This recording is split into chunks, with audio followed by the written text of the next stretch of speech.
Hello, সবাই তোমরা কেমন আছো? আশা করি তোমরা ভীষণ ভালো আছো। আজকে একটা নতুন ভিডিও নিয়ে তোমাদের সাথে চলে এসেছি।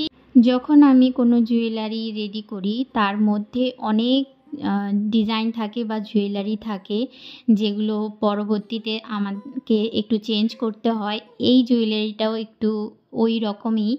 আমি প্রথমে এই ফেসটা করেছিলাম, তো আমি এই ফেসটাকে কালী মার একটা ফেস দিয়ে রেডি করেছিলাম। তো পরে আমার মনে হয়েছিল যে এটাকে আবার নতুনভাবে একটা ডিজাইন দিয়ে একটা জুয়েলারি রেডি করব। তো এই জুয়েলারিটা একটা এরকমই জুয়েলারি যে আমি প্রথমে এই জুয়েলারিটাকে রেখে দিয়েছিলাম যে কি করব। পরবর্তীতে ভেবেছিলাম যে কোনো কারণে হয়তো বা কোনো সময় এটাকে আমি আবার নতুন করে ডিজাইন দিয়ে রেডি করব। তো এটাও সেম।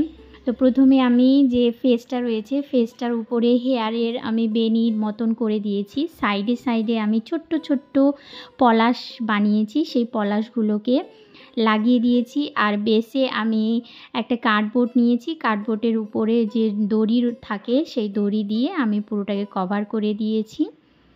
তারপরে আমি এটা কালার করেছি। কালারটা আমি একদম খুব সুন্দর একটা কালার রেখেছি। হেয়ারগুলোকে ব্ল্যাক করেছি, আইব্রো আইল্যাশ যা রয়েছে সেগুলোকে যেটা যেই কালার থাকে সেটাই করেছি। স্কিনটা আমি এখানে ইয়েলো করেছি, আর পলাশ ফুল যেটা কালার থাকে পলাশ ফুলের অরেঞ্জ কালারটা আমি এখানে করেছি। এটা একটা টাই জুয়েলারি আমি বানিয়েছি। লম্বা করেও কেউ চাইলে লম্বা করে পরতে পারবে, আবার কেউ যদি মনে করে যে আমি চোকার পরবো তো চোকার হিসাবেও পরতে পারবে।